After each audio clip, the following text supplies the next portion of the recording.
क्या Wuhan lab से निकला कोरोना? किसने दिया चीन की लैब को पैसा? क्या अमेरिका का हीरो बना विलन?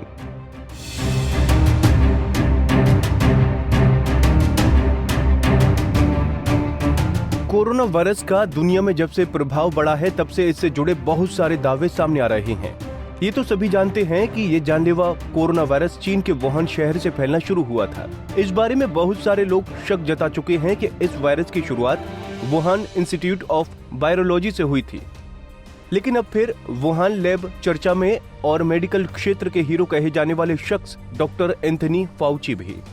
अमेरिका में प्रेसिडेंट डोनाल्ड ट्रंप के सलाहकार डॉक्टर फाउची सवालों के घेरे में है। फाउची की बात करें तो अमेरिका में उनकी लोकप्रियता ट्रंप से कम नहीं है।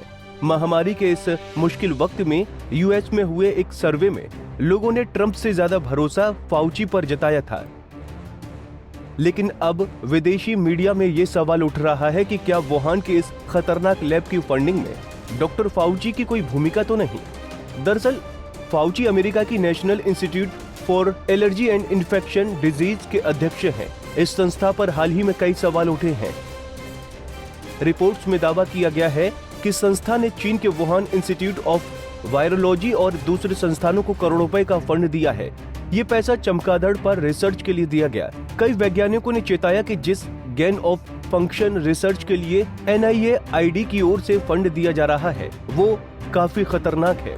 दरअसल इस तरह की रिसर्च में वायरस को लैब में कई रूपों में ढाला जाता है। ये पता लगाने की कोशिश होती है कि इस वायरस में इंसान को किस हद तक संक्रमित करने की क्षमता है। वैज्ञानिकों के अनुसार अगर रिसर्च में कोई चूक हो जाए और वायरस बाहर आ जाए तो महामारी फैलने का खतरा होता है। फिलहाल इन आरोपों पर डॉक्टर फाउची ने कुछ भी कहने से मना कर दिया है। लेकिन अमेरिका के नेशनल इंस्टीट्यूट ऑफ हेल्थ ने उनकी तरफ से कहा कि ज्यादातर वायरस जंगली जानवरों से ही फैलते हैं। लेकिन अभी तक ऐसा कोई प्रमाण नहीं है कोरोना वायरस लैब से फैला है। दरअसल वुहान लैब को फंड देने का फैसला फाउची की अध्यक्षता वाले NIAID और NIH ने साथ मिलकर किया था। जानकारी के अनुसार NIH ने हाल ही में चमगादड़ पर चल रही रिसर्च से खुद को अलग कर लिया था। अब अमेरिका की इंटेलिजेंस एजेंसियां इस संभावना की जांच कर रही है कि क्या वायरस किसी लैब से निकला है या नहीं। हालांकि कई विशेषज्ञों का मानना है कि इसकी संभावना नहीं है। फिलहाल सवालों के घेरे में अगर कोई है तो वो है डॉक्टर फाउची। ऐसा भी नहीं है कि डॉक्टर फाउची पहली बार विवादों में घिरे हैं।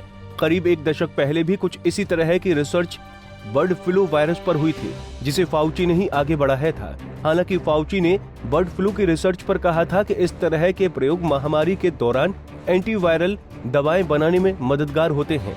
अब फिर से सवाल उठ रहे हैं तो सच्चाई जांच में ही सामने आएगी। Bureau report, Punjab Kesari TV.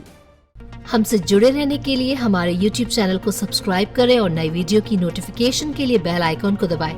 अगर आप ये वीडियो Facebook पर देख रहे हैं तो लाइक जरूर करें और ज्यादा से ज्यादा शेयर करें। धन्यवाद।